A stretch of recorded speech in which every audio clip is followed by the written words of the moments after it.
هذه حتى وإذا كان المخزن عنده أهداف في اللقطة هذه، ينعلبوا الأهداف اللي توصل تشوه بالشعب نتاعك باش لربما تحقق أهداف سياسية الشعب ما عندهش فيها فايدة. وريني الفائدة، الهدف اللي غادي تحققه. حقيقة كاينة مسرحية وكاين أمر دبر بليل، خاصة في اليوم اللي داروا فيه خطاب العطش، عيد العطش تاع الملك. تشوف أمر كيما هذا، يعني أي هدف رايحة تحققه المملكة نتاعك، ما يتقارنش مع هذه التبهديله هذه. والشعوب المسلمه العربيه الاوروبيه كفار العالم قاعد يتفرج فيك بهذه الطريقه هذه، عيب. دوك تحياتي لك، واش من هدف غادي تحققه؟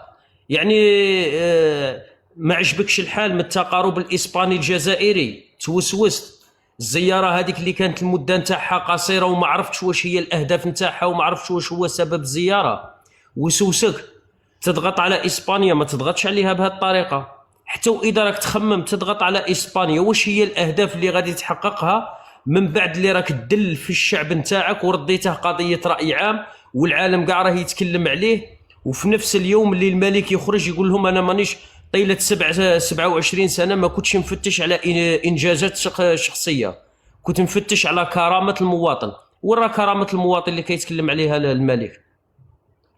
وصلت ناس للحروب للقصف للاستعمار، ما شفناش هاد الصور هادو ما شفناهاش في فلسطين، الصور هادو ما شفناهمش في سوريا، ما شفناهمش حتى في دولة كان عندنا العشرية السوداء ما كانش كاين كما. تفضل خويا محمد.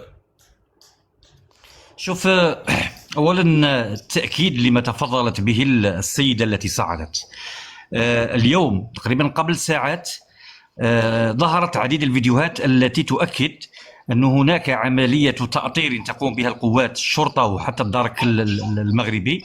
شفت أنا فيديوهات لشاحنات محملة بالشباب ويتم توجيهه من طرف الشرطة نحو المداخل. هذه فيديوهات شفتها. هذا ما يؤكد شيء، يؤكد على أنه هناك تدبير وخطة صهيونية، هناك إيعاز من الموساد ولا من الكيان الصهيوني، لأنه دائما المغرب لطالما كان كيان وظيفي مهمته القيام بأعمال قذرة لصالح جهات أخرى. المؤكد أن إسبانيا الآن تدفع فاتورة مواقفها الإنسانية والمشرفة تجاه القضية الفلسطينية. ثم بعد ذلك السلام عليكم. وعليكم السلام ورحمة الله. ثم ثانيا اسمح لي، بدأوا يستشعرون خطر التقارب الجزائري الإسباني، ولذلك جاءت قضية الضغط على إسبانيا. لكن الذي لم يقع في الحسبان أنه كاين شعب آخر فاق وأراد أن يستغل عملية التأطير. كان من المفروض ربما خويا بوسماحة، كان من المفروض ربما يخلوا 2000 يفوتوا، لكن الشعب المضرار فاق بهم واستغل الفرصة. الآن أنا لما نشوف المعابر مفتوحة، إذن هي الفرصة التي لا يمكن أنك تفرط فيها، وبالتالي ما الذي حدث؟ انقلب السحر على الساحر. هذا هو ربما التشريح الوحيد للقضية. بوسماحة، السلام عليكم مون فخير.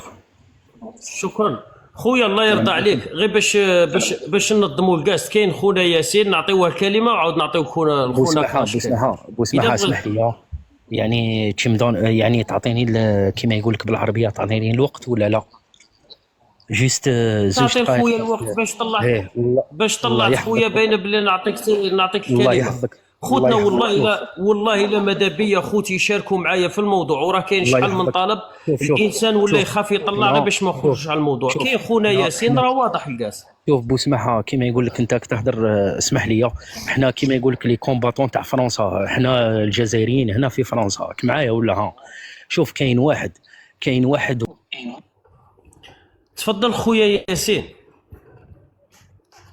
لك خويا بوسماحة، حياك الله انت وضيوفك الاكارم، ربي يحفظك. خوتنا في التعليقات السلام عليكم. انا ما اثار انتباهي منذ الحضور القاس الكريم تاعك نقطه اثرتها جميله جدا، اثرت واحد النقطه جميله. قلت انت انه النظام هذا المخزني انه يستعمل العيشه كفئران تجارب من اجل تحقيق غايات سياسيه، وهذا الشيء انا اللي نأيد كلامك فيه 100%، ونزيد ندعم نزيد ندعم هذا الكلام تاعك بفيديو.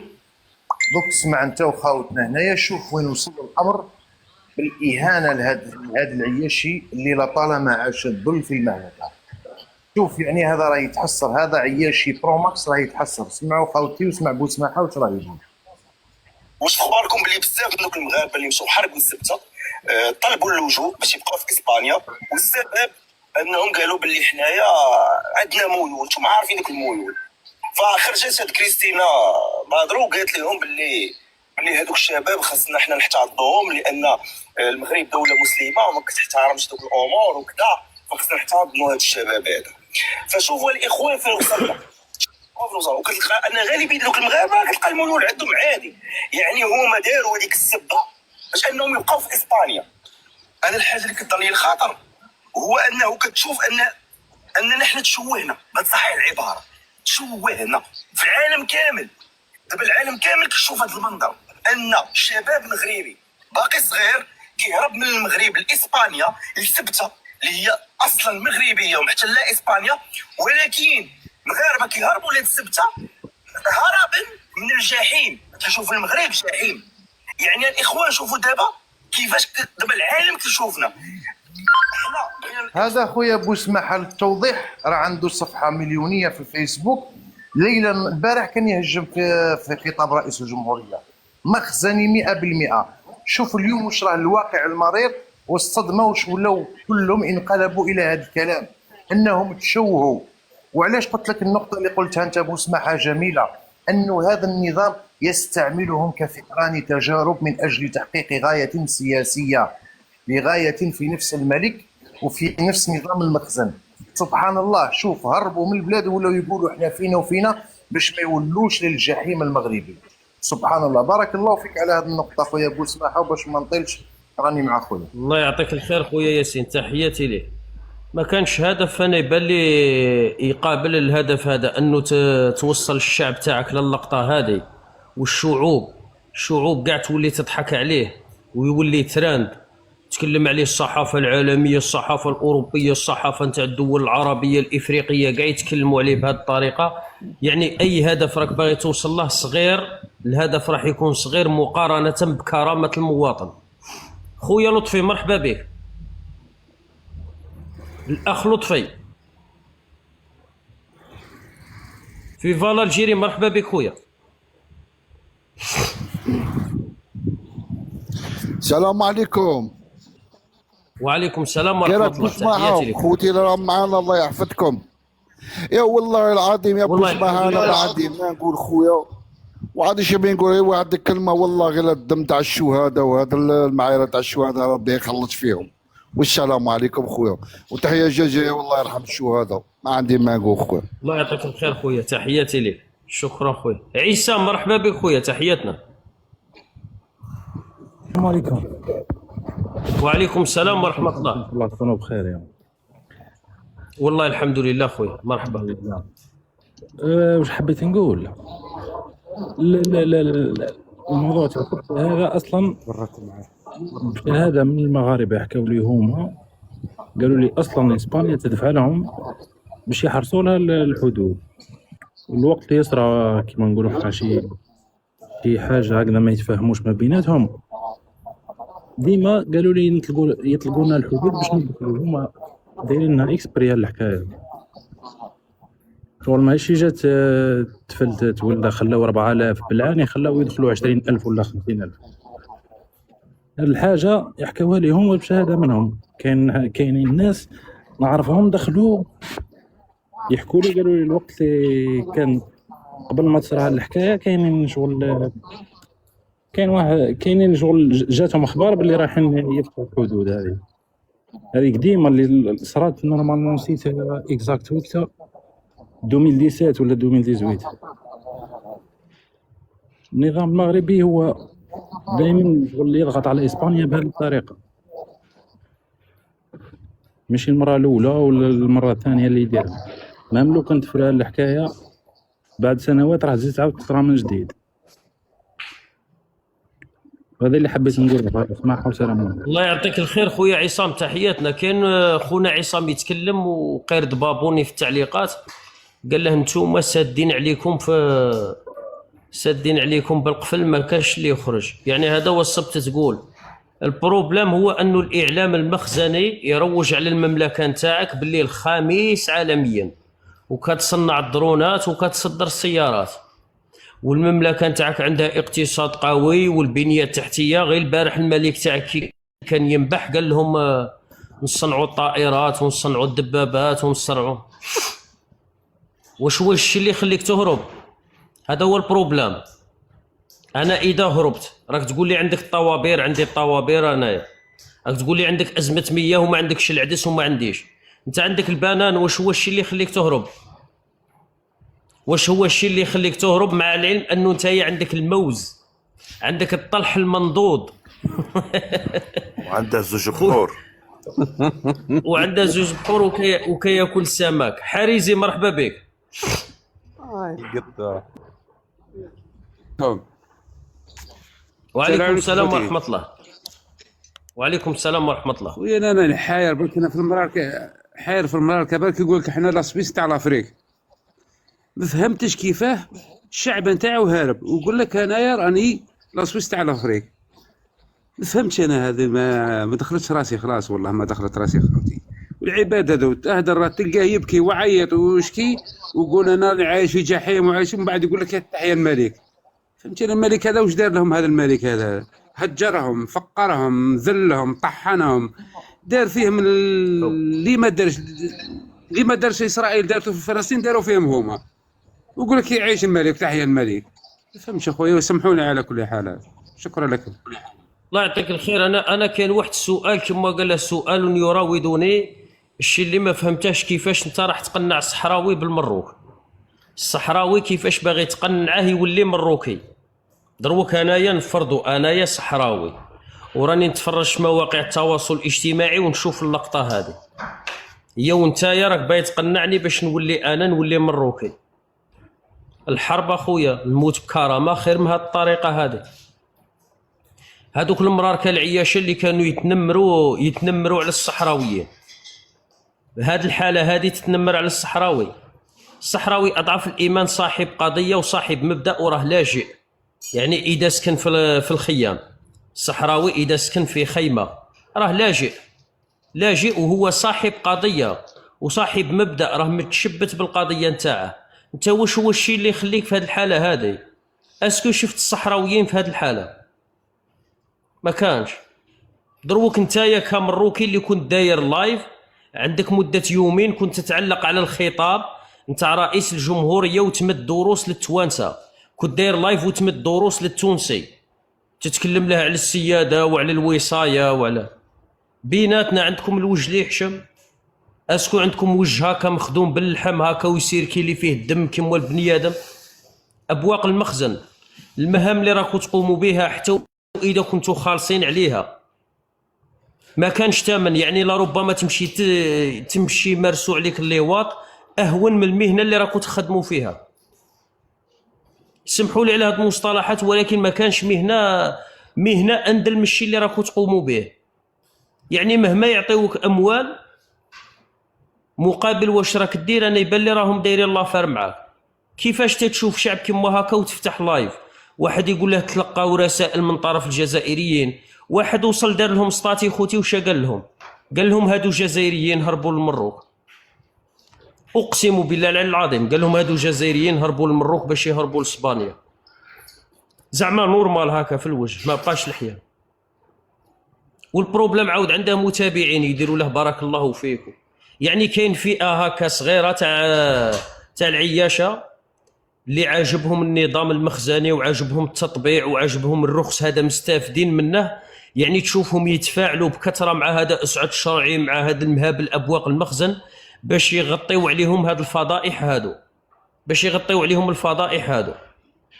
اقسم بالله العلي العظيم. وتصرى لقطه كما هكا في الجزائر ماني مبين وجهي، واذا بينت وجهي نقول لك كاين مشكل في الجزائر.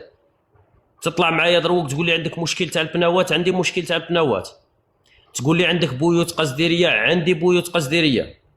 عندنا البناء الفوضوي وعندنا البيوت القصديريه. تقول لي كاين الفقر في الجزائر، كاين الفقر في الجزائر، كاين ناس فقراء. كاين مشاكل تاع سوء التسيير، كاين مشاكل تاع سوء التسيير، ما عنديش بروبليم. بصح الرخص هذا والدل هذا ما كانش، وبالكونتيتي هذا الكونتيتي. حارزي تحياتي لك، مرحبا خويا العيد. حارزي ما كاش خويا دولة ما فيهاش عيب، فيها الفقر، فيها الحريقة، فيها كذاش، كل دولة فيها. بصح هما راهم دايرين رواحهم، ما كاش دولة كيما هما. ما فهمتش انا. تشوف الاحزاب تاع اسبانيا هم ناضوا كل قرفوا عليهم، الاحزاب تاع اسبانيا كل ناضوا قرفوا عليهم. علاه ما ردوش؟ ويجي كي يهدر الجزائري والله يجي ليه يهجموا عليه عشان بني او كيلا بني او هذوك. فهمتش؟ روح هضر تاع اسبانيا انت، تكلم كلمه والله الا غير جيبوا عندك. غير نقاطع خويا، نقاطع واحد خويا واحد الدقيقه. كاين واحد الفئه من الشباب عندنا هذوك اللي يبغيو يتكلموا بلا مافيا، ما بغيش نفوتها لهم، موت عليهم. هذا اللي قال لي خطينا منهم، روح شوف البورديل اللي رانا عايشين فيه. اخي كي قرينا في الابتدائي قرينا على الضمائر، قرينا الضمير انا، انت، انتما، انتن، هن، نحن. يعني انت كي تتكلم بالضمير انا. اذا راك عايش في بورديل، والبورديل هذا يتكون من الام نتاعك، من الام الكريمه والاخت الكريمه، ولا ربما مرت خوك، يعني النساء اللي عندكم في الدار. اذا راك عايش في وسط البورديل هذا المشكل نتاعك اخي، وتستعمل الضمير انا، لانه قرينا على الضمائر انا، انت، انتما، انتن، نحن، هن. استعمل الضمير انا وعبر على الحاله اللي راك عايشها، ما تنسبناش الحاله اللي راك عايشها. وكاش حاجه تواصل معايا في البريفي، اعطيني الموقع نجي نزور خويا حارزي. تفضل، اسمح لي على المقاطعه. معليش خويا صح، معليش خويا صح، بخلي ديما نهضر انايا. كاينين عباد جزائريين ويجي يقول لك خاوه منين خويا؟ انا مش خويا يا اخي مروكي، انا والله ما يشرفنيش باه يكون خويا مروكي واحد كيما هذا. ما يشرفنيش باه نكون مغربي مسلم. انا ما نجي دايرو مسلم اصلا، مانيش دايرو اصلا مسلم. انا بشخصيه نفسي نهضرك على نفسي، انا مانيش دايرو مسلم يا اخي. السلام عليكم. الله يعطيك الخير خويا، تحياتي لك. نطلعوا الاخوه يشاركوا معنا، ما عندناش مشكل. خوتنا اللي خالفنا في الراي مرحبا به، والله ما عندنا بروبليم، باحترام والسلام. انا النقري ولا مافيا ما نبغيش. النقري هذاك اللي تجي تستعمله في لي لايف، ومن بعد تمشي عند المازدا وعند ماريا تكتب لها شيكور وشيكوره وزاعم وزاعمه، وتجي تمارس عليا النقري هنا. اقسم بالله العلي العظيم الا رديناك دير لابان، والله غير نرقدك في الكروه. هذه اللي نقولها لك. جماعه تاع المونك تاع الصاروخ، الله يعفو عليكم، الشباب الجزائري ان شاء الله رب العالمين، كاع اللي راه عنده كاش مشكل، اللي راه عنده كاش هم، رب العالمين يفك له الكرب نتاعه. النقري ما تجيش تنقر معايا هنا. الجماعه تاع اوي النصر، غير خرج من اللايف، غير خرج. عمي خالد تفضل. بوسماحة اذا حب عمي خالد تعطيني 30 ثانيه. معليش، تفضل ياسين. من فضلك اسمحوا لي.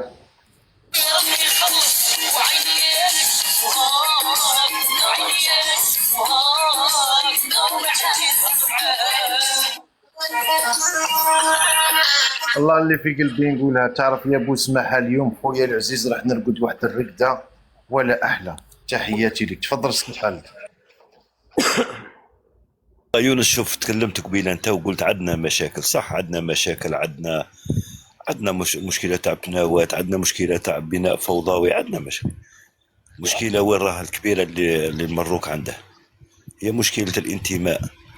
ما عندهاش انتماء للوطن هذا، رغم عندنا المشاكل، لكن صح تبقى الانتماء تاعنا. شفناها حنايا في الحرائق برك، شفنا كل الشباب الجزائري، شفنا اطفال جزائريين هز قرعه تاع الماء ومطلع لي بومبي باش يشربهم الماء.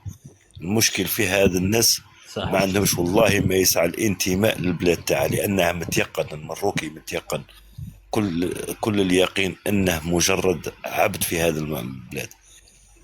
اليوم لما يخرج لك 20,000 مواطن، انتم كنتوا تتكلمون على 4000 مواطن جزائري اللي حرقت مدة 24 مدة 12 شهر، يعني على عام 4000 جزائري حرقت. انت في يوم واحد في ساعات عندك 20,000 مروكي خرج من المروك. يعني تخيل يا يونس لو أن المروك هذا يفتح الحدود تاعه وكل الدول العالم تقبل أنها تستوعب ولا تدخل عندها المملكة، شكون راح يقعد في المروك؟ يقعد بوغطاط وسليمي فرس النهر وبطبيعة الحال المخزن والعائلة العلوية.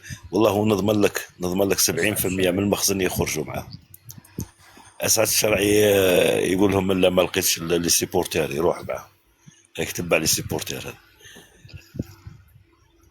والمخزن في حد ذاته 70% فيهم والله ما تبقى ثم كلها تخرج، لأن على بالها باللي ماهوش مواطن أصلا. شوف يقول لك أصلا أركان الدولة من الركن الأساسي للدولة هي الشعب. هي أركان الدولة يقول لك الشعب والأرض والسلطة السياسية. السلطة السياسية عندهم والأرض موجودة رغم أنها تتمدد وتتقلص، لكن والله ما عندهم شعب. والله ما عندهم شعب. أكبر دليل أن استعمل الفرنسي من أجل حماية العرش تاع الملكية، استعمل الإسباني في وقت سابق، واليوم راه يستعمل في الكيان وفي الإمارات من أجل حماية العائلة العلوية.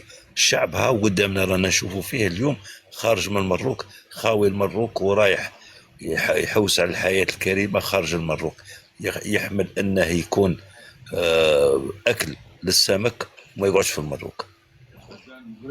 تخيل أنت واحد داي ولاده ورايح. بغيت نهضر معاكم.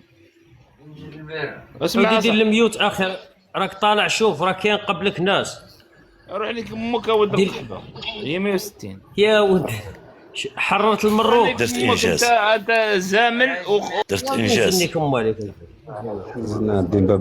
هذا الانجاز تاعه الوحيد المروكي انه يطلع في لايف تاع جزائري ولا شخوتي في هذا الوقت في هذا الوقت هذا نعذروهم راه لهنا عزوهم عيا بوغطاط يكذب، عيات نرجس تكذب، عيال عبد الحق الصنايبي يكذب، شراو الاجانب يكذبوها انفضحت. دروك واشا خرج للعيب ديراكت تبدا طيح لنا وصايد دخلك راهم يطردوا فيك ويدخلوا مول القردون صاحب البلاد مول الارجه برا والله برا خليها مول القردون. حبيت نقول اخويا ياسين وما هربوش هاك. والله هذه الكلمه اللي حبيت نقولها اخويا يوسف. اول حاجه حبيت نسلم على خويا ياسين، عندي مده ما تلاقيتش معاه. حياك الله خويا ياسين. شوف ربي يحفظك خويا ياسين. انا عندي استنتاج ربما خويا يوسف نروحوا لزوايا اخرى. ربما قادر يكون قرار ملكي راهو يفرغ فيها الاسياد الصهاينه، وهذا هو الاحتمال. تسمى نقدر نحط لك 70%. انا كاقتراح تاعك راهو يفرغ فيها 70%. مستحيل كاينه دوله تكره الشعب تاعها للدرجه هذه يطلق 20,000 مواطن تاعو يخرجوا في نهار واحد. ما بيزار. يا ودي المخزن شوف المخزن مشى يدير لقطه باش يضغط على اسبانيا، قال له ربما 1000 واحد ولا ونسيطروا على الوضع ونمدوا رساله لاسبانيا. رساله هذه علاش؟ على الزياره اللي قام بها مؤخرا بيدرو سانشيز للجزائر، والتقارب الجزائري الاسباني ما عجبهمش، عندها علاقه بقضيه الصحراء، ما عجبهمش التقارب الاسباني الجزائري. وهما راهم يحوسوا ثغرات للجزائر بمجرد انه يعرفوا باللي دوله عندها علاقه وطيده مع الجزائر الا ويهاجموها ولا يديروا لا بروباغندا. خاصه الخطاب التالي اللي قام به رئيس الجمهوريه وتطرق لتونس، تكلم على تونس بما انها دوله جاره وعندنا حدود تجمعنا وعندنا تاريخ يجمعنا، والامن تاع تونس من امن الجزائر. انا كمواطن جزائري لو كان يخرج الرئيس التونسي ويصرح يقول امن الجزائر من امن تونس انا ما عنديش مشكل، نفرح بهذا التصريح هذا نفرح به ونعتبره زياده فيا. يعني اخ مسلم يتكلم على بلادي بالخير ويقول لك امن بلادي من امن بلادك. انا مانيش موسوس، ما عنديش ضعف شخصيه. ينوض المروكي هذا يدير لايف، يفتح لايف يعلم للتونسي، يعلمه يعطيه دروس في السياده ويعطيه دروس في الوصايه. انا على الشيطان. من بعد التقارب التونسي والزياره اللي قام بها بيدرو سانشيز الجزائر ما عجبهمش الحال. يعني هو نوا قال له ربما باللقطه هذه نضغط على اسبانيا. المروك كاع هربت. روح نوريك هذه من اكادير، محطه نقل مسافرين اليوم. في اكادير. صبرت شو وراها.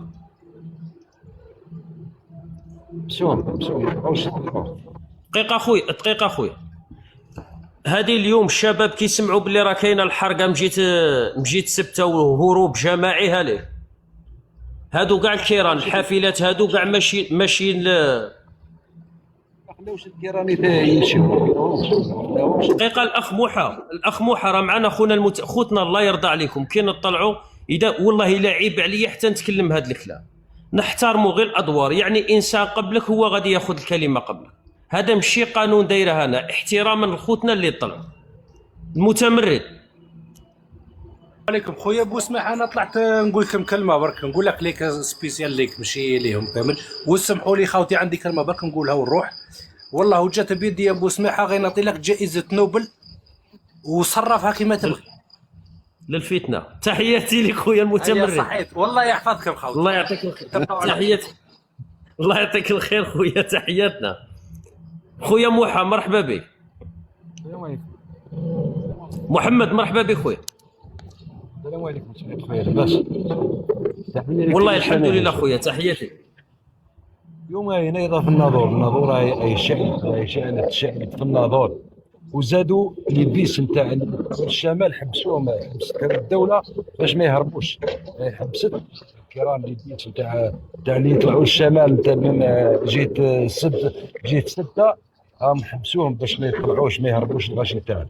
راهم كان خلاو الكيران يطلعوا كان الناس الكل خرجوا من المروك، فهمتوا؟ كان خلاو الكيران مشاو لجهه الشمال، كان المراه كان واحد ما يبقى في مروك اليوم.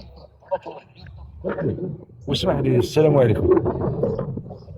الله يعطيك الخير خويا، تحياتي لك. شوفوا خوتنا اللي شاركوا معنا الصوفاج. تفضل خونا الاخ اسيوان ناريف، مرحبا بك. اولا نحييك على اللايفات تحياتي لك خويا، مرحبا.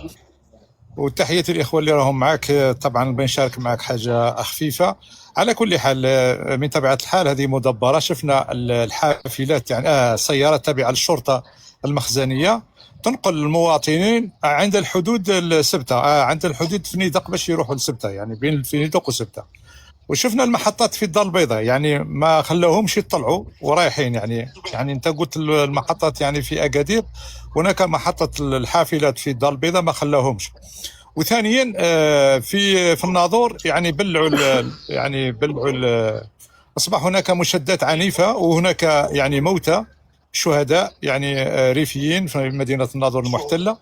على كل حال الان المخزن جاي يدير حيله، خرجت له عجب، جاء يدير حيله مع اسبانيا باش يضغط عليها، يرسل المهاجرين الى اسبانيا، ضغط على الحكومه الاسبانيه. وشفنا بينما الحكومه الاسبانيه ترفض وجود القواعد العسكريه تابع للاسرائيليين على حدود ليبيا او على حدود الاسبانيه من طبيعه الحال. الان اصبح المخزن يلعب لعبه يعني موش قدها مع اسبانيا، لكن المردودها ستكون مردودها على المخزن اولا، لان المردود تاعها يكون كارثي على المخزن. اللعبه هذه اللي لعبها يعني شفنا مثال المغربي هذاك المروكي هذاك اللي يسموه المرزوقي، واللي يدعي انه تونسي هو مروكي، وشفنا يعني هو من مراكش، اللي كان رئيس تونس تاع الاخواني هذاك اللي راه هو اصلا من مراكش، بويو مدفون في مقبره مراكش، شفنا خاوته ثم. هو طبعا استغلوا المخزن اللي يخدم الاجنده تاع المخزن في تونس، هو يعني واخلال بالامن التونسي. وشفنا يعني تصريحات السيد الرئيس، على كل حال تصريحات كانت يعني الحب والود للشعب التونسي وللامه التونسيه، لان شفنا دائما يكون كل احترام والتقدير السيد الرئيس. لكن ما نقوله الان وهو ان المخزن لعبته مكشوفه وايامه قليله. اين يعني المؤثرين تاعه يعني الصنايبي والفرس النهر، اين هم يعني باش يتكلموا؟ اين الحقائق؟ هناك مجموعه من المؤثرين اللي جابهم المخزن وعطاهم الجنسيه المغربيه، راهم هاربين مع مع هذو راهم هاربين، ومنهم واحد ممكن تعرفوا خويا مسبحه. تحياتي لك ونخلي الكلام. تحياتي لك خويا مسبحه، وتحياتي للجماعه، بارك الله فيكم. تحياتي لكم. الله يعطيك الخير خويا اسيوان، ربي يحفظك الغالي. انا نشوف وراه الملك اللي حافظ على الكرامه نتاع المواطن. يعني من بعد اللي يخرجوا ابواق المخزن ولا الاعلام المخزني يستغبيوه ولا اهداف يعجبوه، هو هذا التحليل هذا يعجبه العياشي تاع هذا الحادثه هذه عندها اهداف. انا كمواطن عندي كرامه، اي هدف راح تحققه الدوله نتاعي عن طريق المتاجره بيا انا كمواطن ما يهمنيش الهدف هذا مهما كان غالي، مهما كان الهدف هذا كبير، حتى واذا كان يساهم في الاقتصاد نتاع البلاد، كان يساهم في اي حاجه. هذه الطريقه هذه انه تدل شعب باكمله، تدله وتهينه بالطريقه هذه وتقول له راني ماشي نحقق اهداف ولا ربما عندي اهداف، هذه باش تقلعها من راسك. خاطرش العياشي يموت على التحليل هذا تاع هذا الشيء، هذا مسرحيه وامر دبر بليل، لانه العياشي هذا على باله باللي المخزن راه يتاجر به، وعلى باله باللي ما عندهش قيمه في بلاده، ولكن جاته فرصه ما بغاش يفوتها، فرصه من الهروب من سويسرا افريقيا. الملك قهمه بالبنان، طرطقهم بالبنان والسمك والربيع عالميا، ويصدروا الدرونات ويصدروا كرهوا الخير. هذا هو الشيء اللي خلاهم يهربوا. انا مازال ما شفتش اي هدف يعني تحقق دوله على ظهر الكرامه نتاع المواطن. عيب، هذا عيب وعار اللي راكم تشوفوا فيه. والمروكي التاريخ اللي ما بغيش تكتبه، والانتفاضه اللي ما بغيش تنتفضها من اجل قضايا تهمك، يعني ما بغيتش تثور ضد العائله العلويه، ما بغيتش تنصر الدين الاسلامي وتنصر الله عز وجل، وبقيت تتفرج مكتوف الايدي، وزياده على هذا ما بلعتش فمك، مشيت تنصر الظلم ومشيت تطبل للباطل. يعني كنت تشوف في الملك نتاعك والمخزن يهدموا المساجد، مطبعين، مضوا على الديانه الابراهاميه، قلعوا لك عيد الاضحى، حاربوا الفرد وحاربوا السنه، وانت تشوف ما نصرتش الله عز وجل وبقيت ساكت. شفت اسبانيا محتلت لك هذه الاراضي هذه مده 620 سنه، شفت فرنسا عندها فرض النفوذ نتاعها في المروك، الامارات، امريكا، الكيان الصهيوني يبنيوا قواعد عسكريه. الارض هذه اللي يسميوها المروك اللي ضحوا عليها المسلمين سابقا بحد السيف، ورجعها الملك نتاعك والمخزن رجعوها مرتع للرعيان، وسخرتوها للكيان الازرق باش يبني مصانع للدرونات، باش تسهلوا له عمليه نشر الفتنه والحروب في شمال افريقيا، وتساهموا في اباده المسلمين ونشر الفتنه ما بين المسلمين. وما بقيتوش مكتوفي الايدي، اضعف الايمان كنتوا تسكتوا، مع العلم انه الساكت عن الحق شيطان اخرس. بالعكس مشيتوا تطبلوا للباطل، ومشيتوا تغطيوا على هذا الجرائم اللي ارتكبها الملك نتاعكم. غادي تخلصوا الثمن غالي، يعني ما غاديش تبدا مباشره، ولكن تبدا بهذه الطريقه هذا. وخير دليل وخير مثال الوقت هذا اللي رانا نتكلموا فيه راها مقلبه عندك في الناظور، الرصاص راه داير حاله. ابن الجزائر مرحبا بك خويا. وعليكم السلام ورحمه الله، تحياتي لكم. الله يحفظك. انا ما نويتش نطلع، كنت نكبس لقيت روحي عندك بصح. معليش نغتنم الفرصه، وهذا شرف لي اني نكون في المنصه تاع واحد اللي انت ماشي نعطوك جائزه نوبل للقصف العياشي، انت نورمالمون راح نصنفوك مع العربي بالمهيدي ومصطفى بن بولعيد وكاع، هذا هو البلاقه نتاعك انت ودانيال. لا في الحياه انت هذيك هي انا بالنسبه لي نشوفك هذاك المقام. يا ربك راك ما جايب لهم ماشي للرقاد النعاس. وبالنسبه للموضوع اللي راك تقول فيه، انا شوف ما يغيضوني لا الشباب لا هذا. انا تغيظني الام المغربيه ومقامها في المغرب. هذه هي مقام الام المغربيه في المغرب، انها تحرق عوم، تدي ولادها وتحرق عوم. هذا ما نقول خويا، وانت راك مكفي وراك موفي. واش راح نزيد نقولوا حنا غير نسمعوا ونتفرجوا ونضحكوا، راني تحتك بس. السلام عليكم، تحياتي لكم. ربي يحفظك زعيم، الله يعطيك الخير خويا، وشرف التواجد نتاعك شرف لينا خويا. اخ صوفاج مرحبا بك. السلام عليكم خوتي. شكرا، تحياتي لك. تحياتي لخوتي كامل اللي راهم هنا. واسمعها خويا لباس. وعليكم السلام ورحمه الله. والله بوسمع، انا كانت عندي واحد المعلومه. والله الحمد لله. الحمد لله. قلت لك والله أنا كانت عندي واحد المعلومة واليوم يعني المعلومة هذه تأكدت منها بأنها صحيحة 100% بالنسبة لي وش راه يصرى في أرض الواقع. المعلومة تقول أنه نعرفوا أنه بن سلمان السعودية ملك السعودية ينعت بخادم الحرمين، والملك المغرب يعني الصفة الحقيقية في العالم يعرفوه بملك الفقراء.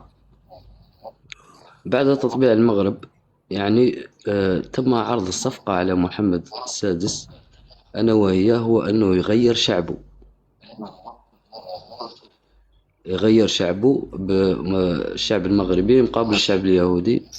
يعني هم اغتنموا هذاك الصفة تاع الفقر ومشاو الأمر. والفاجعة الكبيرة أنه محمد السادس قبل بهذه الفكرة، قبل أنه يغير شعبه.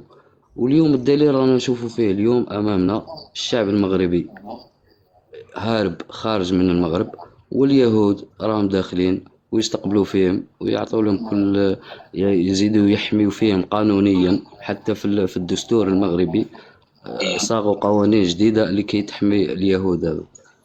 والله كارثة وخلاص، هذا واش راح نقول. ونشكرك خويا بو سماحة على الوقوف تاعك. راك وحدك، انت راك وحدك وهما بوندا، وربي يعاونكم خوتي. صح، ربي يحفظك، ربي يحفظكم خوتنا، تحياتنا. شوفوا الاخ اللي طلع معنا عبدو الودود ابو اسماء، عبد الودود، مرحبا بك خويا. بك يعيشك، بارك الله فيك. السلام عليكم. قلتوا كلش كفيتوا وفيتوا، ربي يحميكم ويحميكم بعد الوطن. والسلام عليكم. خليو كلمة للرجال. تحياتنا لكم. شكرا خويا عبد الودود، تحياتي ليه. زكي مرحبا بك خويا. السلام عليكم وعلى الجزائريين خاوتي كاع، ابار ما يهمنيش الاخرين. انا الحاجه اللي ما فهمتهاش في المراركه انهم كي يحرقوا ما يحرقوش كيما الشعب، كي يديروا مظاهرات ما يديروش مظاهرات كيما الناس. شوف مظاهرات عندنا اللي درناها في 2019 نورمال، ما كان والو، ما صرا والو، ما كان لا تكسار، ما كان داروا مظاهرات قلت له نحرقوا حنا الواحد باش يرقى في البوطين 180 200 مليون باش يحرق. انت الناس يتحرقوا عمان عندهم. انا القوم هذا والله ما فهمت، وزيد راها شاعلة عندهم در. هو اصلا والله ما عندي واش نقول، باسكو كنت نكبس لقيت روحي روجواندر هذيك. معليش خويا زكي، معليش. مرحبا بخويا، تحياتي لك. راني معكم. باغي نسقسيك برك. شكرا خويا زكي، ربي يحفظك. عبدو دي ار. السلام عليكم. وعليكم السلام ورحمة الله. وانا نعطي المداخله ديالي ونتمنى حتى حد ما يقاطعني، وديك الساعه لا شي حد اللي عنده شي حد الرد مرحبا به خويا. حنا انا والله الا عندي ساعه قبل ما تبدا. اوكي خويا تفضل. مداخله نقدر نتفاعل معاك، تسربي المغالطات، نطالبك بالدليل، نطالبك بالحجه باش تكون مصداقيه. يعني انه نخليك تطلق رافال هنا وتهود، ما نوفرلكش منصه انا باش دير كوستوك. نقدر نتفاعل معاك، يقدروا يتفاعلوا معاك الاخوه عادي. تكلم في موضوع واحد نقدر نسمع لك ونريبوندي عليك، اما تعطيني العديد من النقاط لربما النقطه الوحده لازم لها 4 نتاع اللايفات للنقاش، هذه غير مقبوله. وتفضل. اوكي، بالنسبه لهادشي اللي طرا خويا، حنا كاع الصحف المغربيه والاخبار هضروا عليه. يعني الفرق بيننا حنايا وبين لا الجزائر ولا اي دوله واحده اخرى كدوله جاره واخوان ديالنا كنهضروا عليه، كنبينوه عادي. يعني عندنا مشاكل كنهضروا عليها اون بلان بيبليك، يعني ما كاينش المشكل، فهمتيني. اما بالنسبه نعطيك ماشي نعطيك شي حاجه زعما نطيح بكم ولا بنا اخوه الجزائريين، بالعكس عادي نعطيك الحقيقه، حقيقه في دقيقه. بالفرق بين ان الله يرحم اليتامى اللي كانت تحرق اليوم في الميتم ديالهم الله يرحمهم الوليدات الصغار، ما عندك حتى شي صحف جزائريه هضرات عليها ولا طلعوا هضروا عليهم في الاخبار عندكم ولا شي حاجه. هنا نقاطعك خويا عبدو، تفضل خويا. حادث اللي وقع لخوتنا في دار الايتام كيفاش لحق ليك ولا الاعلام المخزني اللي كان ينبح علينا ليل نهار. هذه الحاجه الاولى. ثانيا نوري لك فيديو تاع رئيس الجمهوريه، ماشي الاعلام ولا قناه اعلاميه، رئيس الجمهوريه بحد ذاته. يا هضر عليهم ياس. علاش؟ والكلام اللي قلته انت واش قلت؟ قلت لك انا على الاخبار الجزائريه ما هضروش عليهم وما هضروش عليهم لا الصحف. خليني بيناتنا وي خويا. في المروك كيصرى عندك مشكل كيما هذا، تفضل انه يتكلم عليه الاعلام نتاعك في المروك ولا يخرج الملك، يعني نتايا كمواطن في المروك. هذا المشكل اللي راك تشوف فيه ما خير يتكلم عليه هيسبراس ولا تتكلم عليه دوزام ولا يتكلم عليه الملك. نتايا بالنسبه لك لو كان شفت الملك تاعك خرج اليوم، شوف اخبار بحال هذه ما يمكنش ملك يهضر عليها. كيهضروا عليها صحف، كيهضروا عليها مؤثرين، كيهضروا عليها اعلاميين، فهمتيني؟ هذه اسمع لي، الملك نتاعك البارح في الخطاب نتاعه، المقطع اللي روجتوا له، اللي روج له الاعلام نتاعكم، مروج له بكثره، هو المقطع اللي قال فيه انه الملك قال لكم انا مده 27 سنه ما كنتش نحوس نخدم مصالح شخصيه نتاعي، قال لكم كنت نحوس على مصلحه المواطن. يعني نتوما انا يبان لي ماشي عيب ينوض المسؤول ولا الملك يتكلم على الشعب نتاعه. انا بالعكس انا نشوف فيها نقطه انه الملك هذا يهتم بالشعب نتاعه، وهذا ماشي واحد حرق ولا زوج ولا ثلاثه، هذه راها قضيه راي عام العالم كاع يتكلم عليها. الحرقه كاينه في جميع الدول. انا ثاني عندي الحرقه في بلادي، اسمع لي نهضر معاك، انا ثاني عندي الحرقه في بلادي، بصح ماشي بهذه الطريقه هذه، وما كان له نوصلوا للمقارنه باش ما نطولوش. الحراقه اخويا، الحراقه كاينين في اي بلاد. انا نعطيك ماشي نطيح بالجزائر ولا شي حاجه. انا عندي فيديوهات اخويا والله العظيم. اسمع يا عبدو شوف، باش ما نبقاوش دايرين واحد النقاش تاع طيابات الحمام، انا راني واجد نعطيك فيديوهات على هذه اللقطه هذه، واليوم بالذات اعطيني فيديوهات من الجزائر. مع العلم انا كجزائري كمواطن راني نعترف باللي عندنا الحرقه المواطن الجزائري يحرق بمبلغ 200 مليون اللي هو 7000 يورو. انا فيديوهات جزائريين يرجعوا من طيارات يقول لهم نموت هنا وما رجعش الجزائر. معليش اخي، اعطيني فيديو مماثل لهذا، اعطيني لقطات كما هادو جزائري حارق بالطريقه هذه، اعطيني جزائري حارق عندك راه ساجد هذا. انا نعطيك لقطات جزائري تيقول لك نموت وما رجعش الجزائر. خليني نهضر معاك باش ما عبدو واش انت عندك عقل؟ واش تقارن جزائري واحد موقوف بعرفه؟ المستوى الدراسي ديالي واقيلا اعلى من ديالك وماشي نطيح بك، فهمتيني؟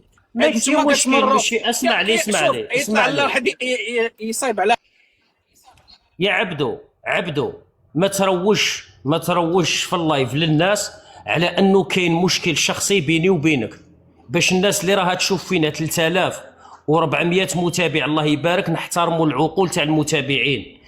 انسان اللي يتفرج فينا ما يبقاش يشوف في اللايف على اساس انا بعت لك لوطو تاكل الزيت ولا كليت لك الورث ولا ديت لك مدامتك.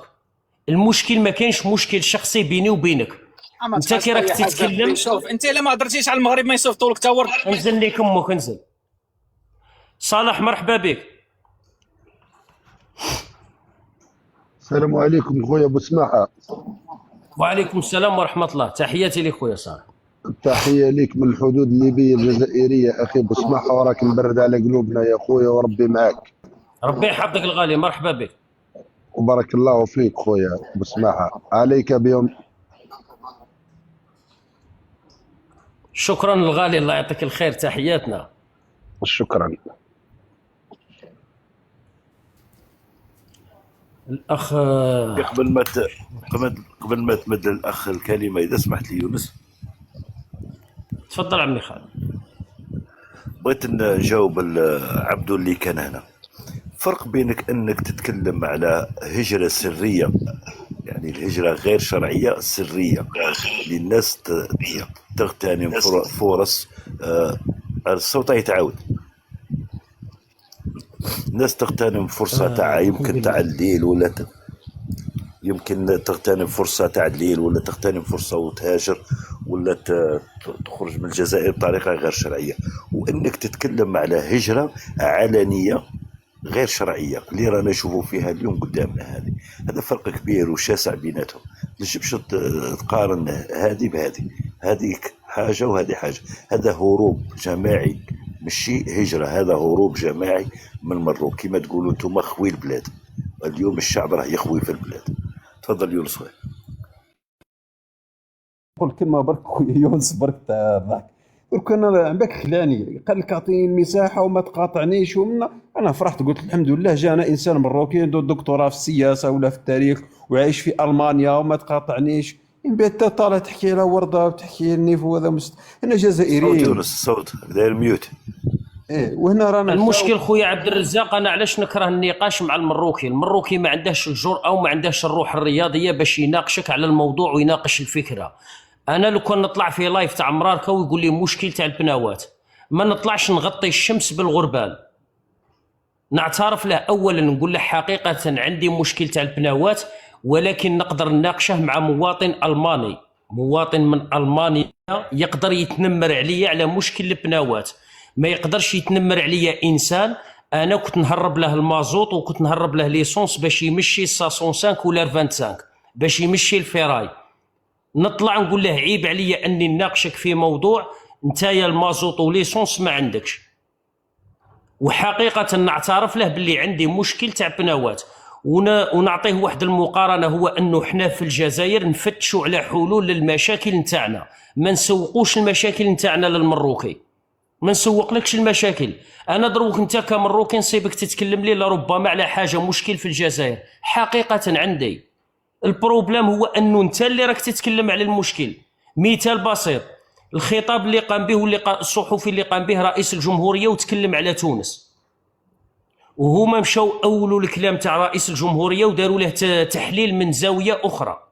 ونصيب مروكي داير لايف ويقول له خويا التونسي لازم النهوض، ما تبقاش تحت الوصايه، ويتكلم له على السياديه والسياده ويمد له دروس في الرجله وفي الالافه. انا هذا اللي ما نقبلهش منه، لانه المروكي دايرين لك كورده السن نتاعها 620 عام، تعتبر ثاني اكبر معمر بعد سيدنا نوح.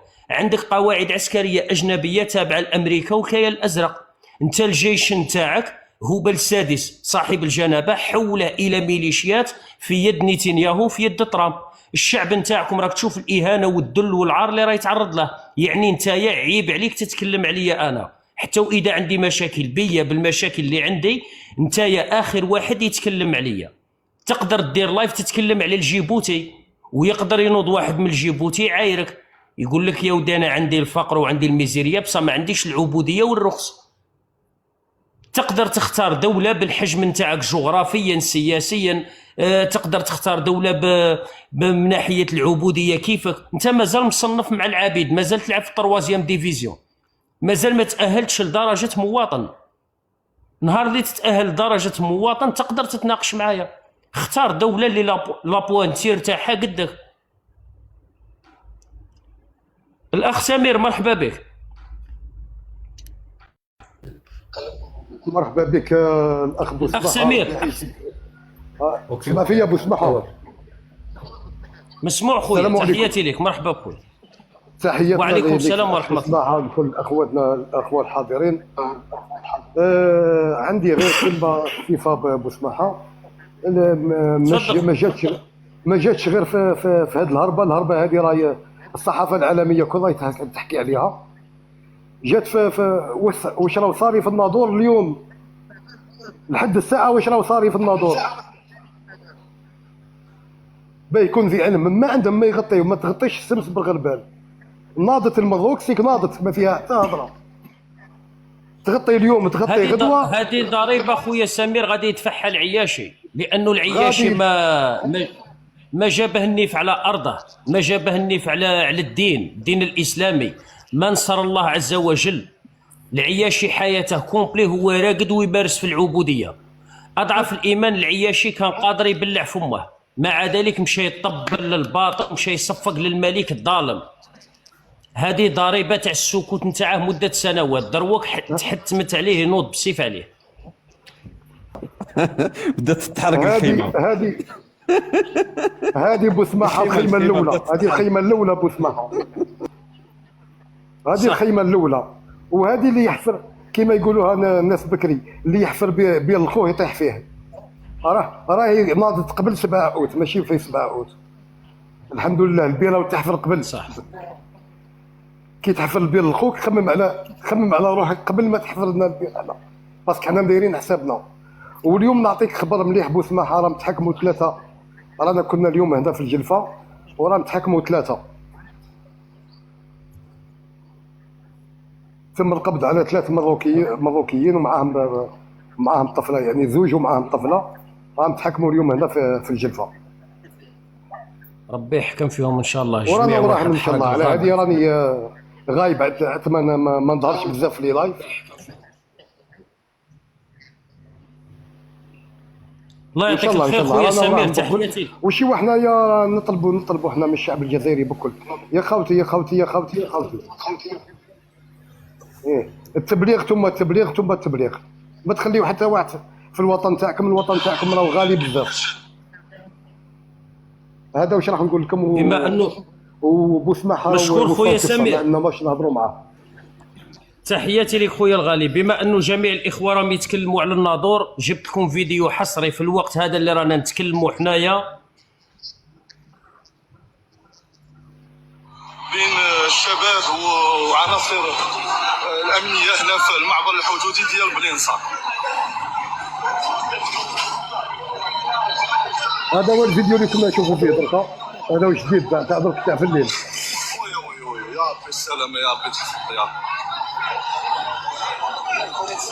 يا ربي السلامه، يا ربي.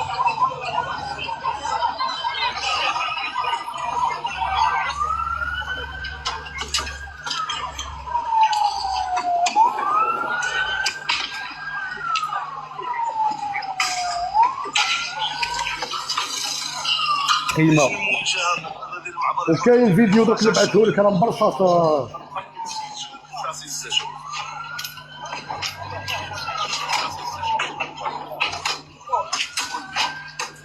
هاد شو الحجر؟ مشت ورا مداني ثاني مجموعه الشباب. اسمع في الحجر مطربق على حاله. بابا راه مبرصص هذا، راه مبرصص. عبد الرزاق فوتنا دقيقه الله يرضى عليك.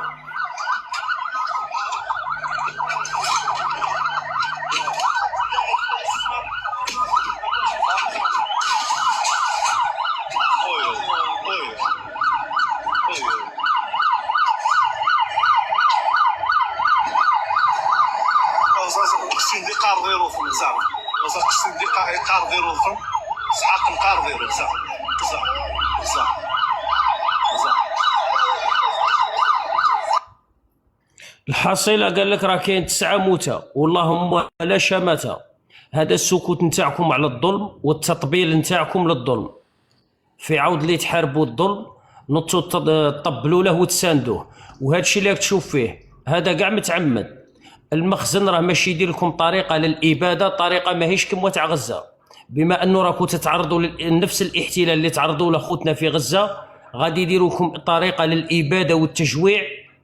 هذه جديده تاع 2026. تاكلوا بعضياتكم والنتنياهو يتفرج. سيمو مرحبا بك. بوسماحه لايف مباشر ماشي فيديو، راه لايف مباشر. نشوفوا الاخ سيمون نتفرجوا خويا ياسين دقيقه. الله يرضي عليك. تحياتي لك ولجمهورك الكريم أينما وجد وأينما كان. أعتقد على أن سمعت كثير والكثير من المغالطات، ولكن هناك واحد السؤال يطرح في هذا الوقت. هناك مشاريع ضخمة يقوم بها صاحب الجلالة في الغابون بناء للقصور وللمساكين الشعب الغابوني وكيساعد. وانا لا اعتقد على ان صاحب الجلاله اللي كيساعد الافارقه ويبني القصور في الغابون ان هذا الشعب. انا اعتقد ان الروايه يعني لم تتضح بعد، وكنشكركم بزاف الاخوان. اسمحوا لي ما نعرفش نضحك بالميوت والله ما ضحكوا شويه جبروا الخواطر. كنشكركم بزاف، الله يرضي عليكم. يعني راس ويسرى وصافي. تحياتي تحياتي، الله يرضي عليك، الله يرحم لك الوالدين. الله يرحم. امين يا ربي.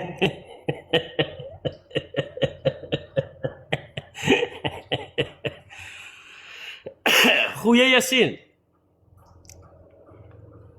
خويا ياسين تفضل، ولا هرب لك اللايف؟ لا خسارة عليك.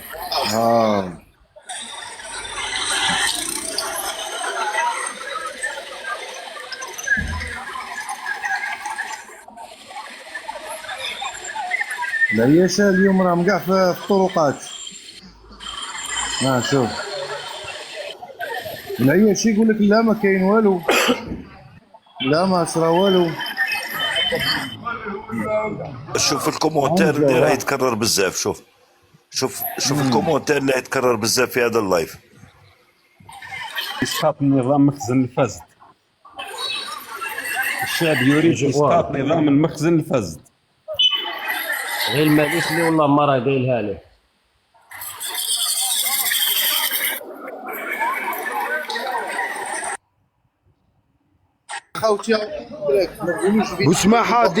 بوسماحة دير لاكام تشوف صورة شابة على الجزائريين في المبادرة أختنا سهام.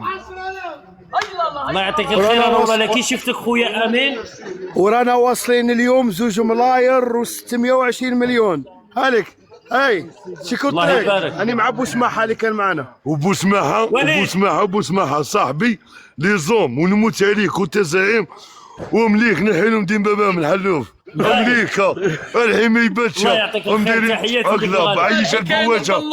كاين البلوط بوسماحة، كاين البلوط وكاين شيماء. بوسماحة الله يعطيك الخير وليد. اسمع بوسماحة شت الجور هذاك نحاربهم بجماعتنا اللي يقولوا كبس. هاي بوسماحة كاين البلوط وكاين شيماء تاع الانوكس. دبر راسك الغزوان شو انت كيش تبغي تقودها؟ انت رانا دايرينك في الصف الاول، انت كيش ما تبغي تقودها رانا معاك. انت اللي ديسيدي صاحبي. الارجيري معاك بوسماحة، الارجيري تحارب معاك. اي بفضل الله تعالى وفضل تاعك والرجال اللي راهم هنا وصلنا اليوم 2 ملاير و620 مليون. الله ينصركم وتحياتنا لكم الرجال الزعماء، وان شاء الله رب العالمين. ما بقاش بزاف، حنا الجزائريين نرفدوا بعضنا بعض، الحمنا حنا نرفدوه. الله ينصرك الغالي، الله يعطيك الخير. الله ان شاء الله نصر خوتي. واخد وعدنا وكمل فيها ورانا معك بوسماحة. الارجيري معك راك عارفها، داخل الوطن وخارج الوطن. الله ينصرك الزعيم. انا هذه اللي بغيت نطلع باش نقولها لك خويا. انت انسان، حنا ولاد بلادك، حنا ولاد بلاد نقولها لك، انت انسان زعيم بلا وسائل التواصل الاجتماعي، في الواقع زعيم في الواقع. الله يعطيك الخير خويا، الله ينصرك خويا امين. وفهمهم باللي هاد الناس اللي راهم يهضروا كاع معروفين في وسائل التواصل الاجتماعي في الارجيري وخارج الارجيري وكاع الدول العرب. راكم اغنياء عن التعريف. خونا امين اخو المساكين شيكور الطريق بلا ما نهضروا. خونا طالياني الله يبارك فيكم. المازوزي تاعهم مازوزي نسيت ابو سماحه مازوزي. قال لي طالياني خويا انت يا دوزيام نسى خويا. كاينه حاجه نقولها لك بوسماحه صاحبي، كاينه حاجه. اخي امين اخو المساكين راني عاطيه الحمايه في الشارع، راني عاطيه الحمايه، راني محصنه. بوسماحة لي زوم صاحبي تحياتنا لك. تحياتنا لك خويا العزيز. اي وزيدك واحد باها تاع سهام باغي يشكرك، باها تاع سهام اللي راه مريضه باغي يشكرك. الله يرضى عليك يا ودي يا ودي. الواجب والله ما قمنا غير بالواجب. هو فرح. السلام عليكم. السلام عليكم تحياتنا لك. سلام ورحمة الله وعليكم السلام ورحمة الله. مرحبا بك. لا مرحبا بك. مرحبا بكم الناس راهم واقفين معنا. الله يعطيك الخير الحاج، تحياتنا لك. الله يبارك فيهم هاد الناس. الله يعطيك الصحة وبارك الله فيك. والشيبانية تاعي فان تاعك قاعدين نستنى الفيديو تاع اليوم. قالت لي كي مشاو دخلوا لاسبانيا قالت لي نستنى الفيديو واش يطلق عليهم. اجمع المشكله كندور ابو سماحه المشكله كندور الله يقويك عليهم. امين يا رب العالمين، امين يا رب. باش يكون الناس اللي راهم معاك هاد 3700 اللي راهم معاك ندور تلمسان كاع باسرها، ما نصيبوش واحد يهضر حضره ماشي مليحه في بوسماحه. الله لا ديشان. الله ينصرك خويا، والله الا الله يعطيك الشهاده هذه الصحة. وسام الشرف على صدرك. الله يعطيك امين يا رب الصحة. العالمين، امين يا رب. ونخلوك في الجهاد تاعك اللي راك فيه. السلام عليكم. الله ينصرك، تهلاونا في شي كره الطريق وتهلاونا في كاع الضياف اللي دي بلاصه وجاو وقفوا مع خوتهم، وبلا ما نوصيكم على المازوزي تاعنا الطلياني. طلياني تهلاونا في المازوزي تاعنا.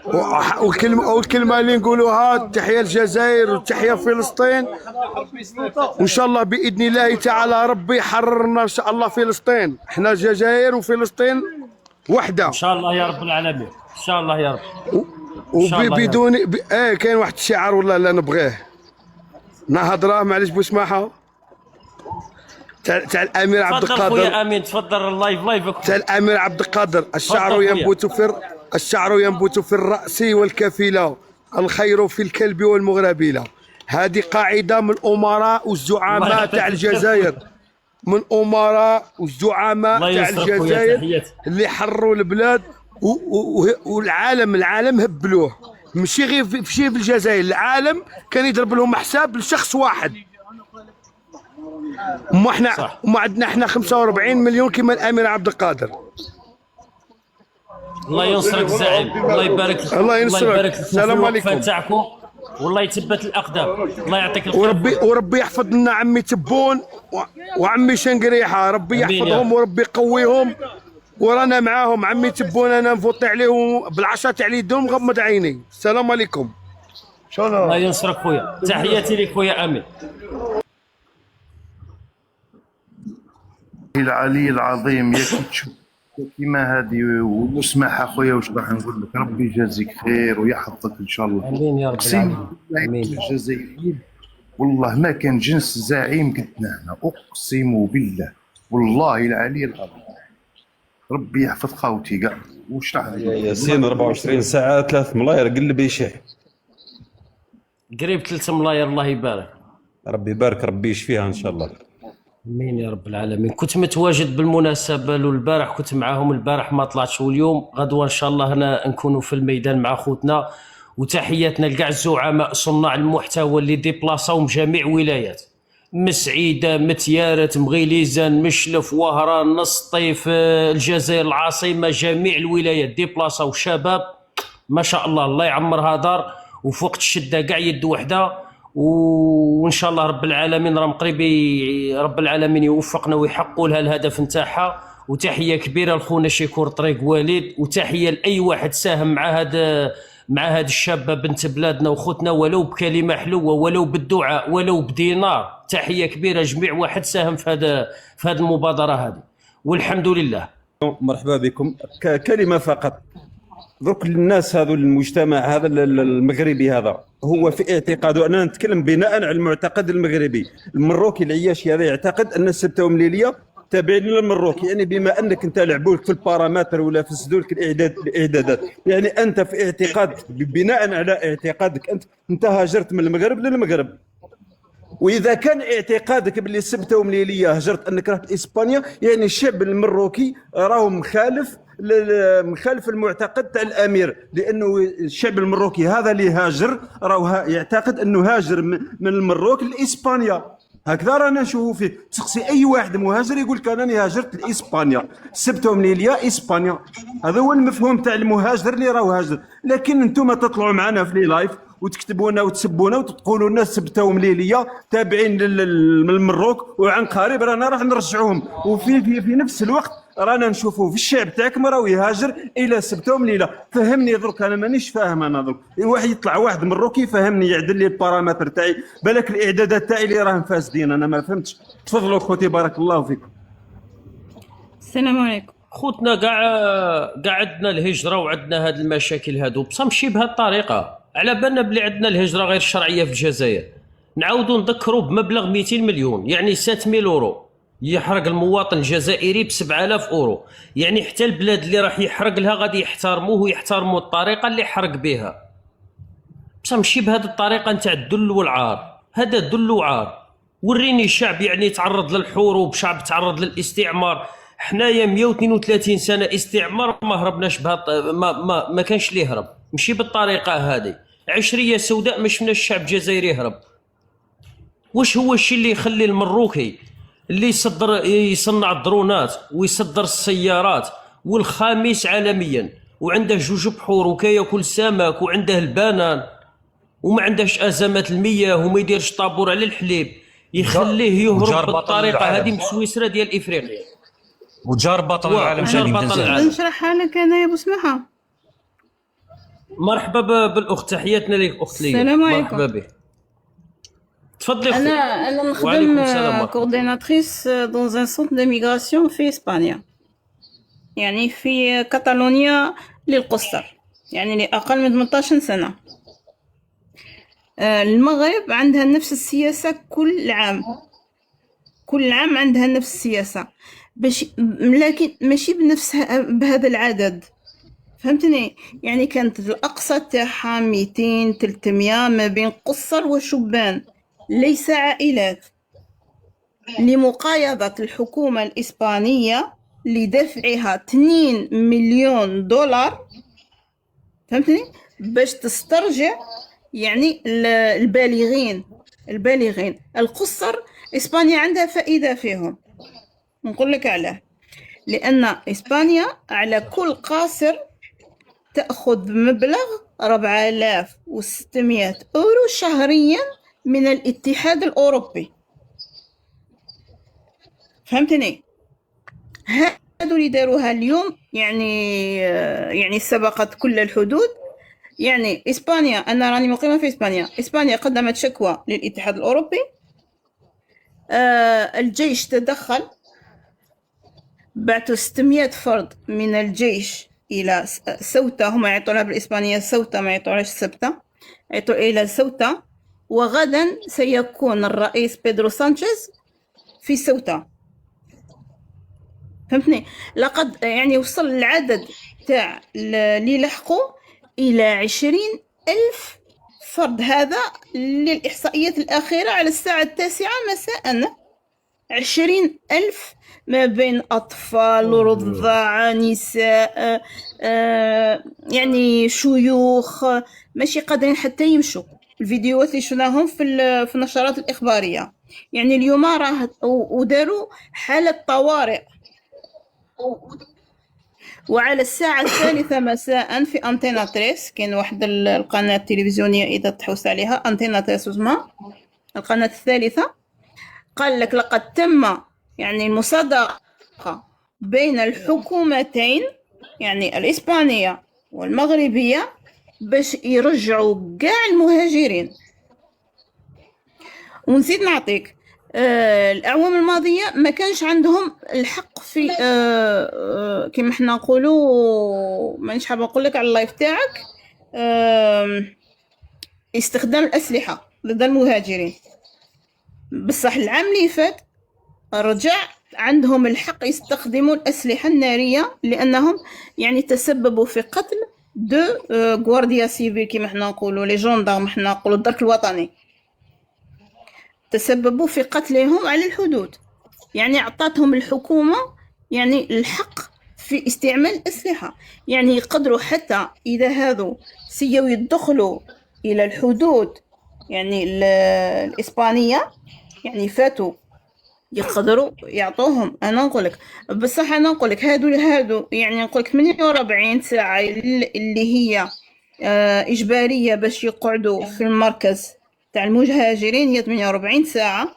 من 48 ساعة سوف يرجعوهم المغرب، ما عدا إذا نقول لك القاصرين لربما يشدوهم، لأن إسبانيا عندها فائدة فيهم، فهمتني؟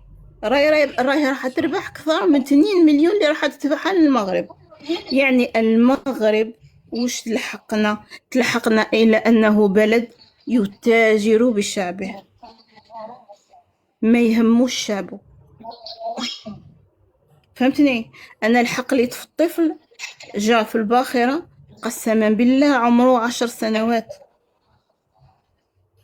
وحده، لا أم لا أب لا أخ،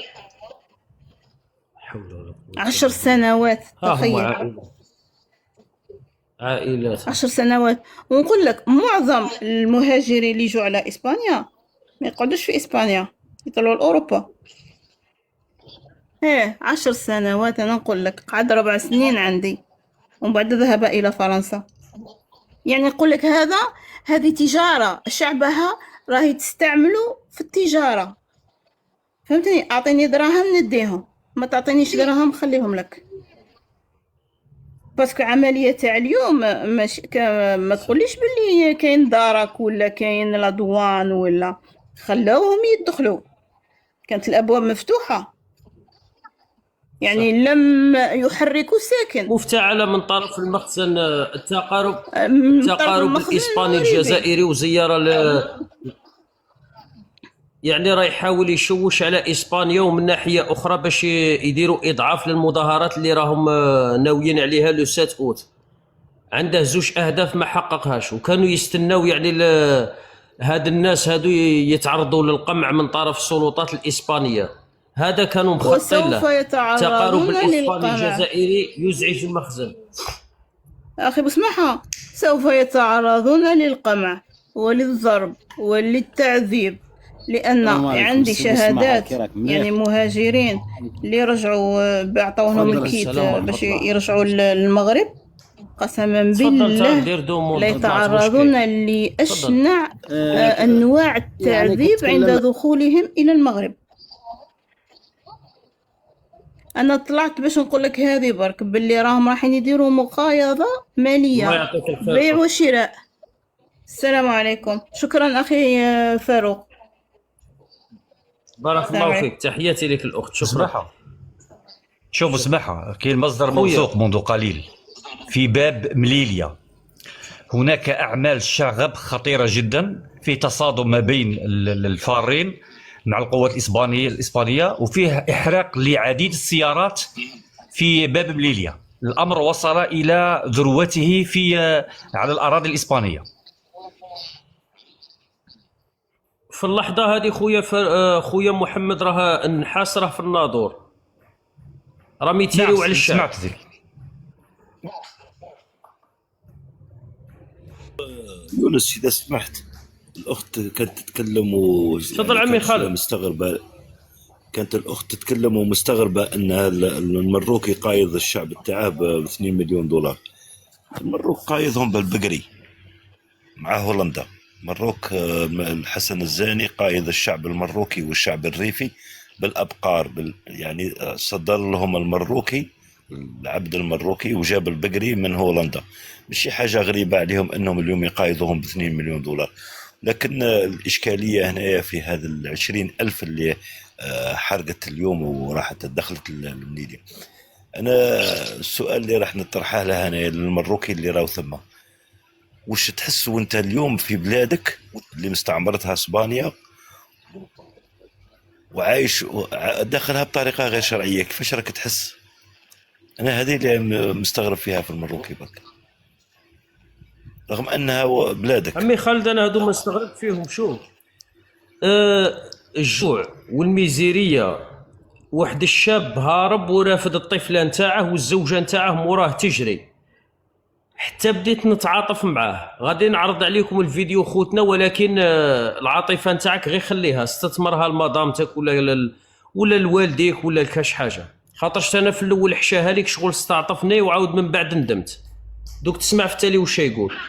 جاب لي موطور هنا، جاب لي ثاني مرتو بناتي تفايتك خديجه. عينا بالكرا، قمت بالكرا، عيش بالعذاب، الحديد تابعينا. امين اخويا، ما دازش ولادي باغي يمشي لولاد، يوكل داز شي واحد، عاش الملك. خديجه حتى تبدا هكا تبدا تستعطف معاه ويبدا يشف فيك. عاش الملك. عاش الملك. عمي خالد لاكارت دي لومينيتي لا سيرونس هذيك. يلا يا اخي خرج لا سيرونس هذيك توريسك، سي جامع القرعه توريسك هذيك. قال اخويا انا مع سيدي هذيك تاع اونكا. عمي خالد فيها تبتوا للعالم فيها هو أن الشعب المغربي لا قيمة له في أعين المخزن.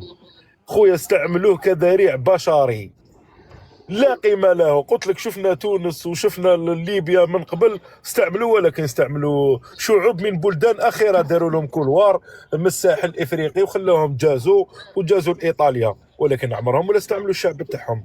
احنا اليوم شفنا أنه الشعب المغربي لا قيمة له. هذه هي. خويا يونس تحياتنا لك وربي يحفظكم وخلي المساحة لخاوتنا. جونيور الله يعطيك السلام الخير عليكم. الغالي، تحياتي لك خويا. شوف الا تسمح لي يونس،